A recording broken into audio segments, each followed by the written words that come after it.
Welcome to another exciting episode of Small Tackle Box Fishing.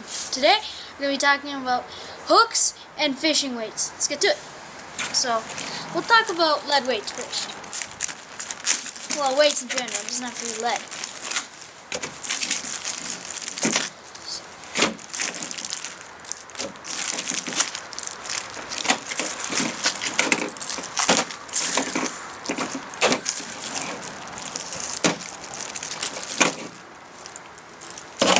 So when I talk about weights, let's first talk about what kind of weights you can have. You can have brass, you can have lead, and tungsten.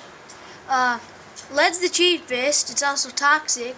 Tungsten's the most expensive, but it's also the most dense, and it's non-toxic. And brass, it's in between the two. So, we'll start off with the different weights and what you use them for. So, first off, we got split shots. So you can see them there. Hopefully, so they're really small, and you just want to use them if you're like for a crankbait. If it's too small and you don't cast for it, just flip on a split shot. I personally almost never use them when I'm bass fishing. They come in various sizes. I'm not familiar with the sizes or the terms for the sizes, but yeah, that's one. Next, you have bullet weights. So there are different types of bullet weights, and there are different shapes of bullet weights. This is an unpainted 3/8 ounce lead bullet weight. It's the most toxic, and it also gets bent out of shape if you bang it, or just after about 2 hours fishing, it kind of looks ugly. So, not my favorite. But they're good. They're cheap, and if you're on a budget, you should just go with them. Next, we have painted lead weights. This is 3/8 ounce again. It's one of my favorite weights, and it's less toxic, but still be very careful. These are quite big. We have brass. It's a 1/2 ounce brass bullet weight. It's golden, and as you can see, it's pretty bulky. And for brass, they're not extremely toxic, but you still want to be careful because you never know what's really in them. And they're good weights, but they're a bit bulky. As I said, they're probably a little more bulky than lead, but you can still use them. They're a little more expensive than lead. Next, we have something you pretty much never use in bass fishing, but just in case you want to, you can. Bank sinkers. This is a 1 ounce bank sinker. It's very common for live lining bluegill for bass. I myself don't do this much, but you can use bank sinkers for live lining. I don't like live lining, to be honest. In lead, obviously, the 1 ounce bank sinker in lead. Next, we have a very common weight, 3/16 ounce unpainted lead drop shot weight. So it's extremely light, and it's for drop shot fishing finesse, and it's a great little weight, but it's a bit light. So you have to use finesse tackle, light spinning tackle, and light line. So usually you want to use 10 to 20 pound braid, nothing too heavy, and you want to use a 12 pound monofilament leader. Next, we have one of my favorite weights, the 3/8 ounce drop shot weight.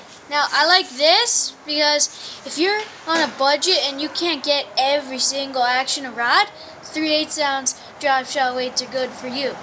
I like them because they're not that bulky, and they're great for drop shots. Obviously, that's why they get their name.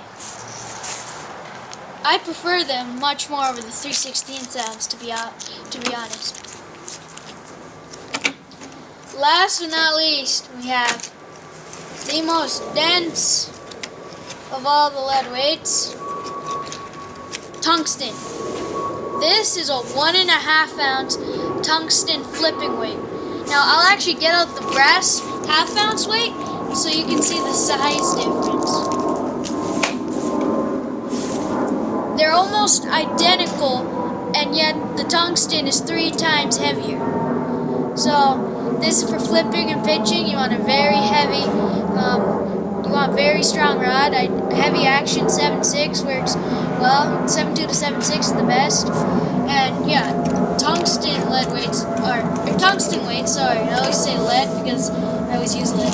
Tungsten weights are very dense, and pro fishermen use them more because they're smaller. It's a smaller presentation. So those are lead weights.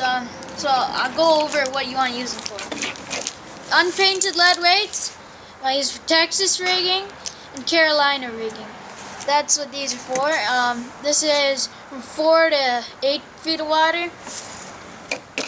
Painted lead weights, same thing as the unpainted. It's just I prefer them more because they're less toxic and they look nicer.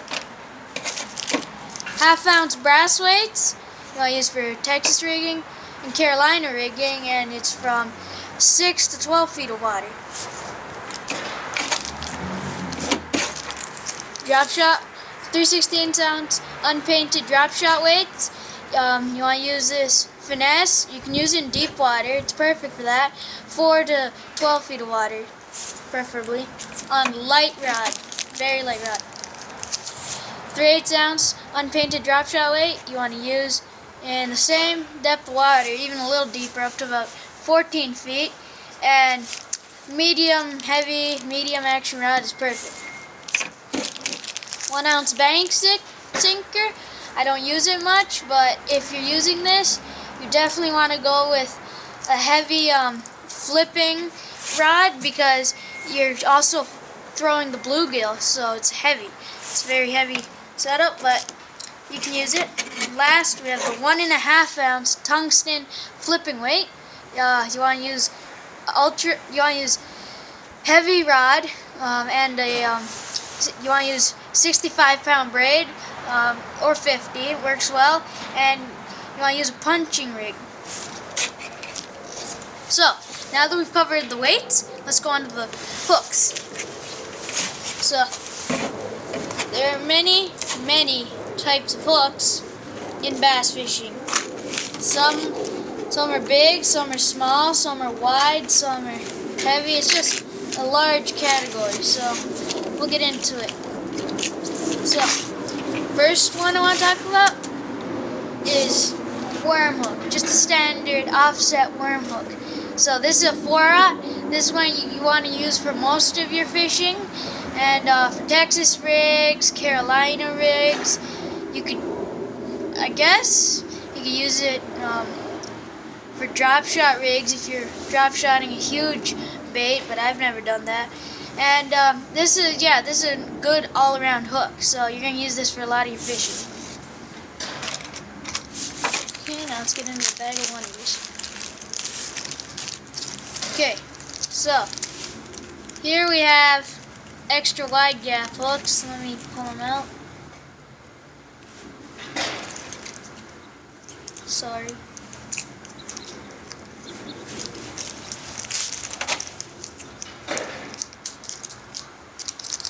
Yeah, we got extra wide gap hooks. So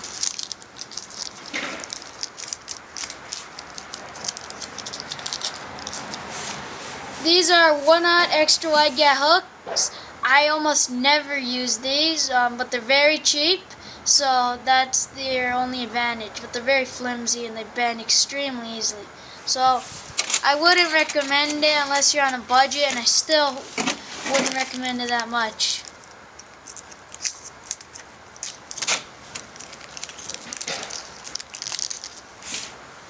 Here we have a 2/0 extra wide gap hook. Now I use this a lot for Texas rigging and Carolina rigging. Extra wide gap hooks, they're the 2/0 extra wide gap hook is a good all-around hook, just like the offset hook. Now you usually some people complain that extra wide gap hooks get worse hookup ratios, which is probably true, but they're more weedless. So it's your choice. I would definitely recommend 2-aught extra wide gap hooks, but make sure you get pretty decent quality.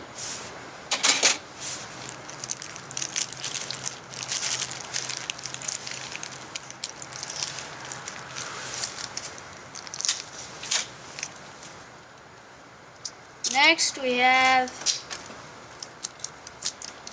another good all-around hook.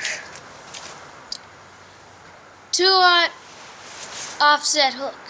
So Texas rig and Carolina rig, obviously. Now the difference between these and the 4-aughts.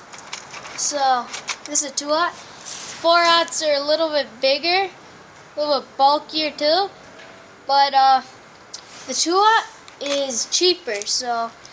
But cheaper in both ways because it's cheaper in price and it's cheaper quality. But I'd still use it. I still would recommend it. Next we have one of my favorites because they're so small. Drop shot hooks. So here's a drop shot hook. It's extremely small. So these I think are size 6 drop shot hooks. So you want to use them with any kind of drop shot bait and stuff like that. These are really good and they're great quality. I think I got a pack of 20 for $5.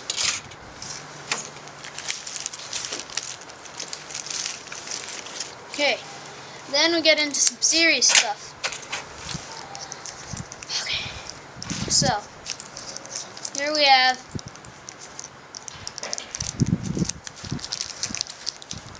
some flipping hooks. So you've seen the flipping weight? Well, here's the flipping hook. So it's pretty much just a straight shank hook with some bait holders. There's 2 of them, bait keepers, and it's a bit painted. So the flipping hook, it's kind of weird to rig. So you go into the worm just before the bend, you turn down, you pretty much do a Texas rig, and then when you get to the bait holder, you stop, turn around, and just get the point into the worm, or the beaver bait, creature bait, whatever you're using. So flipping weight and the flipping hook, those are what goes together. Those are what go together. And with flipping hooks, you can't tie a normal knot, even though you could, but you want to use a Snell knot. I will make a tutorial on a Snell knot later. So those are flipping hooks. Next, we have big hooks, much bigger hooks. So I'll bring up both of them because they're both the same size. We got some 5-aught offset hooks. So the reason you should buy 5-aught offset hooks is when you're throwing big baits. Like, look how big these are. This one's the Trocar, you can tell because it's surgically sharpened. And this is the Gamakatsu. Now the only difference is that Gamakatsu's thicker and it's got a longer shank up here. So you want to use these when you're throwing big worms, 8 to 12 inches, which are huge. You want to use these for big lizards and flukes. Flukes are pretty much why these were invented. But these are great hooks. Even though they're a little pricey, they're still very good value for their money. So now that we've done that, what we're going to do now is we're going to show you what kind of hooks you should use, what kind of weights. So we'll start off with the 1-aught extra wide gap hooks. So let me show you exactly how small these hooks are. I'm going to put a 5-aught right beside it so you get an idea. Yeah. So if you're buying 1-aught extra wide gap hooks at a cheap price, you should pair them with 3/8 ounce unpainted lead weights because they're both about the same quality. They're not very good. but they still work and you'll still catch fish. Next we have the 2/0 extra wide gap hooks. Now you may hear other fishermen call them EWG hooks, but that's just a shorter form. So these, I want to go with 3/8 ounce painted lead weights. You can also use 1/4 ounce, depends on how deep the water is. We have the 2/0 worm hook. So with these you want to use, again, 3/8 ounce painted lead weights. Okay, and the 4/0 worm hook, you want to use the same. It depends how deep your water is, so adjust accordingly. You can also use 1/2 ounce depending on how deep it is. Now, when you're using flipping hooks, you want to use heavy flipping weight. This is 1.5 ounces. So make sure you have the right hook and the right weight. And for flipping, you want to use beaver baits and any kind of creature bait. Okay, let's go with the drop shot hook. So with the drop shot hooks, they're so tiny. So you want to adjust accordingly and use 3/16 ounce drop shot weights. Or if it's deeper water, or if you just prefer them more, 3/8 ounce drop shot weights. Last but not least, we have 5/0 extra wide gap hooks. So you want to use 1/2 ounce weights because obviously it's going to be bigger presentation, big hook, big worm or lizard, and big weight. 1/2 ounce works well. And this summer, I was fishing on an extreme budget, and all I had were 1/2 ounce weights and 2/0 extra wide gap hooks, and I ended up catching a 6.5 pound bass. Okay, so with bank sinkers, I don't know too much about them, mainly because I don't use them, but one thing I do know is when using bank sinkers, you just want to use a 2/0 normal bait hook and for the bluegill. So you can rig it drop shot presentation, or you can also put the weight in the middle and the hook at the end. It all depends how you like to do it. Thank you for watching this video. Please like, comment, and subscribe. Remember, get out there, get fishing, get catching. I'll see you next time.